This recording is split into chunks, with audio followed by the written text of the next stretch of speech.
Dear students, आज हम आपको बीएससी सेकेंड ईयर का पेपर सेकंड की यूनिट थर्ड का टॉपिक है समरी ऑफ ओवेरियन साइकिल के बारे में स्टडी कराएंगे।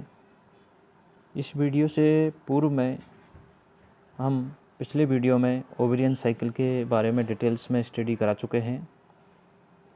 आज हम neuro endocrine control of ovarian cycle के बारे में भी स्टडी कराएंगे। तो सबसे पहले हम अंडाशय चक्र का सारांश बताते हैं कि जब मेंस्ट्रुएशन साइकिल के अंतर्गत होने वाले ओवेरियन साइकिल को हम सबसे पहले दो अवस्थाओं में डिवाइड करते हैं और इन दोनों अवस्थाओं के मध्य में ही ओवुलेशन होता है। प्रथम अवस्था है ओवुलेशन से पूर्व फॉलिकुलर फेज। सेकंड अवस्था है ओवुलेशन के पश्चात ल्यूटियल फेज।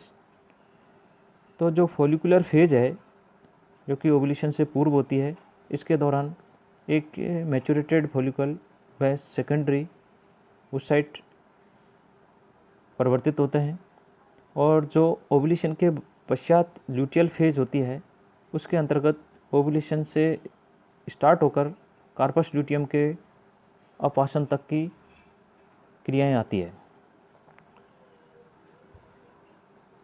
यहाँ पर एक आरेख के द्वारा ल्यूटियल फेज और फॉलिकुलर फेज को दर्शाया गया है कि सबसे पहले फर्स्ट डे से लेके फोर्थ डे तक फीमेल के अंदर रक्त स्रावन की क्रिया होती है। उसके बाद में ल्यूटियल प्रवस्था, फॉलिकुलर प्रवस्था स्टार्ट हो जाती है, पुटकीय प्रवस्था, जिसके अंतर्गत 6 से 12 फॉलिकुल्स का डेवलपमेंट होता है और बाद में एक पुट्टिका ग्रेपियन फॉलिकुल्स में परिपक्व हो जाती है और 14वें दिन ओवुलेशन की क्रिया होती है। उसके बाद में कार्पस ल्यूटियम अपना फंक्शन स्टार्ट कर देता है हार्मोन सिक्रेशन का और बाद में कार्पस ल्यूटियम का डिजनरेशन अपासन की क्रिया हो जाती है और 28वें दिन के बाद में अगर एग फर्टिलाइज नहीं होता, अगर निषेचन की क्रिया नहीं होती तो वापस एमसी मेंस्ट्रुएशन साइकिल स्टार्ट हो जाता है। यहाँ पर हम neuro endocrine control of ovarian cycle के बारे में बताते हैं कि जब अंडाशय की वृद्धि एवं इसके द्वारा सिक्रेटेड होने वाले हार्मोन्स का सिक्रेशन हाइपोथैलेमस एवं पिट्यूटरी ग्लैंड द्वारा उत्पन्न हार्मोन्स के नियंत्रण में होता है। तो सबसे पहले हम इन हार्मोन्स के बारे में डिटेल्स में बताते हैं। नंबर 1 गोनेडोट्रोपिक हार्मोन, जो कि एडिनो हाइपोफाइसिस या अग्रपीयूष ग्रंथि द्वारा दो प्रकार के गोनेडोट्रोपिक हार्मोन सिक्रेटेड होते हैं जो लैंगिक चक्र के समय अंडाशय में होने वाले परिवर्तनों को कंट्रोल करते हैं। नंबर 1 पे है फॉलिकल स्टिमुलेटिंग हार्मोन एफएसएच। अंडाशय में फॉलिकल्स का डेवलपमेंट इसी हार्मोन की उपस्थिति में होता है तथा फॉलिकल्स द्वारा एस्ट्रोजन के सिक्रेशन को इंड्यूस करता है। Follicle stimulating hormone granulosa cells के समसूत्री विभाजन को इंड्यूस करता है। फॉलिकल स्टिमुलेटिंग हार्मोन स्ट्रोमा को थीका में परिवर्तन के लिए भी इंड्यूस करता है। एफएसएच ही थीका इंटरना को एस्ट्रोजन सिक्रेशन हेतु इंड्यूस करता है। नंबर 2 पे है ल्यूटिनाइजिंग हार्मोन एलएच। यह हार्मोन अंडाशय में ल्यूटिनी भवन की प्रक्रिया को इंड्यूस करता है। इस हार्मोन के इफेक्ट से ही फॉलिकल्स को ग्रेन्युलोसा सेल्स का ल्यूटियन सेल्स में परिवर्तन होता है और ल्यूटिनाइजिंग हार्मोन कार्पस ल्यूटियम को प्रोजेस्टेरोन सिक्रेशन को उत्तेजित करता है और एलएच हार्मोन ही ओवुलेशन को इंड्यूस करता है। एलएच के कंट्रोल में ही कार्पस ल्यूटियम निर्मित होते हैं और बनते रहते हैं। एलएच कार्पस ल्यूटियम द्वारा प्रोजेस्टेरोन की सिक्रेशन को कंट्रोल करता है। गोनेडोट्रोपिक मोचक hormone, gonadotropic releasing hormone, hypothalamus में उपस्थित न्यूरोसेक्रेटरी सेल्स द्वारा सिक्रेटेड गोनेडोट्रोपिक रिलीजिंग हार्मोन पीयूष ग्रंथि द्वारा गोनेडोट्रोपिन के सिक्रेशन को कंट्रोल करता है। नंबर 4 पे है एस्ट्रोजन। एस्ट्रोजन ग्रेफिन फॉलिकल की थीका इंटरना द्वारा सिक्रेटेड होता है।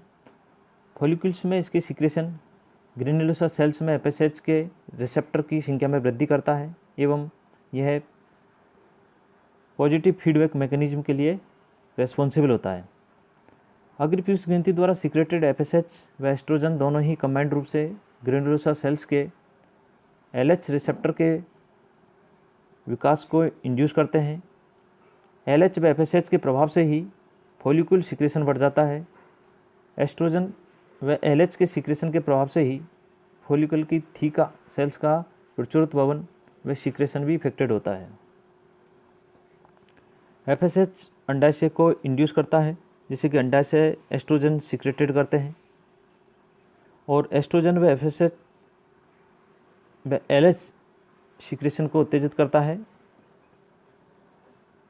यह पॉजिटिव फीडबैक मैकेनिज्म होती है। अंडाशय अधिक मात्रा में एस्ट्रोजन सिक्रेटेड करती है जिससे कि एस्ट्रोजन की अधिक मात्रा एफएसएच व एलएच की सिक्रेशन को उत्तेजित करती है जिससे कि ओव्यूलेशन हो जाता है और बाद में कार्पस ल्यूटियम का विकास हो जाता है और कार्पस ल्यूटियम द्वारा प्रोजेस्टेरोन व एस्ट्रोजन का सिक्रेशन होने पर हाइपोथैलेमस व अग्रपीयूष ग्रंथि पर नेगेटिव फीडबैक मैकेनिज्म द्वारा संदर्भकारी प्रभाव उत्पन्न हो जाता है जिससे कि एफएसएच व एलएच हार्मोन का सिक्रेशन संदमित हो जाता है। यहाँ पर एक डायग्राम के द्वारा अंडाशय के कार्य पर हार्मोन का कंट्रोल किस प्रकार होता है दर्शाया गया है कि सबसे पहले हाइपोथैलेमस जिससे कि गोनेडोट्रोपिक रिलीजिंग हार्मोन सिक्रेटेड होता है जो अग्रपीयूष ग्रंथि पर कार्य करता है और अग्रपीयूष ग्रंथि के द्वारा एफएसएच व LH follicle stimulating hormone and luteinizing hormone secreted होते हैं। ये दोनों हार्मोन फॉलिक्यूल स्टिमुलेटिंग हार्मोन जो फॉलिक्यूल्स के डेवलपमेंट व एस्ट्रोजन सिक्रेशन का कार्य करता है जबकि ल्यूटिनाइजिंग हार्मोन ओव्यूलेशन में को इंड्यूस करता है, कार्पस ल्यूटियम के डेवलपमेंट को कार्य करता है तथा कार्पस ल्यूटियम ही प्रोजेस्टेरोन हार्मोन का सिक्रेशन करता है।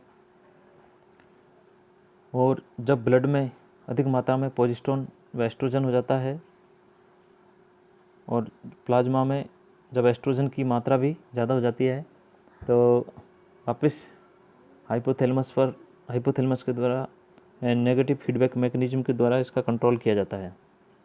अब हम यहाँ पर difference between spermatogenesis and oogenesis के बारे में आपको डिटेल्स में बताते हैं कि शुक्र जनन व अंड जनन में मुख्यतः क्या डिफरेंस होते हैं। कि शुक्र जनन की क्रिया टेस्टिज में होती है, अंड जनन क्रिया अंडाशय में होती है।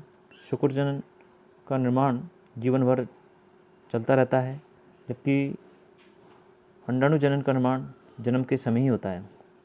शुक्र जनन में जो गुणन प्रवस्था में शुक्राणु जनों के लिए फॉलिक्यूल्स नहीं बनते जबकि oogenesis में अंडाणुजन में फॉलिक्यूल्स बनते हैं। ग्रोथ अवस्था में शुक्र जनन में सभी शुक्राणुजन प्रवेश कर जाते हैं जबकि oogenesis की ग्रोथ अवस्था में एक अंडाणु जनन ही प्रवेश करता है।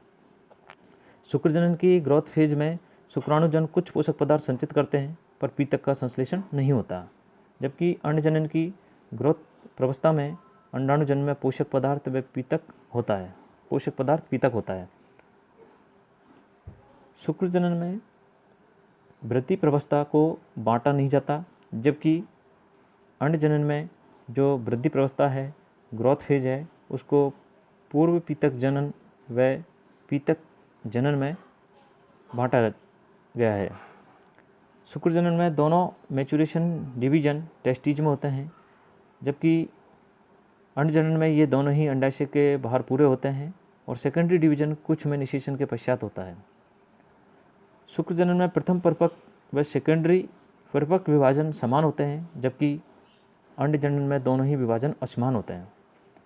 शुक्र जनन में परिपक्व विभाजनों से बनी संतति कोशिकाएं समान होती है जबकि अंड जनन में परिपक्व विभाजनों से बनी संतति कोशिकाएं असमान होती है। शुक्र जनन के परिणाम स्वरूप 4 पूर्व शुक्राणु बनते हैं 4 स्पर्मेटेड और जबकि अंड जनन के परिणाम स्वरूप एक पूर्व अंडाणु व 3 पोलर बॉडी सेल्स बनती है। शुक्र जनन में पूर्व शुक्राणु कोशिकाएं शुक्राणु जनन में जाकर शुक्राणु बनाती है जबकि अंड जनन में मैच्यूरेशन से बनी सेल्स गैमेट्स या अंडाणु होती है। शुक्र जनन में लंबे व गतिशील शुक्राणु बनते हैं, जबकि अंड जनन के द्वारा गोल व गतिविहीन अंड बनते हैं।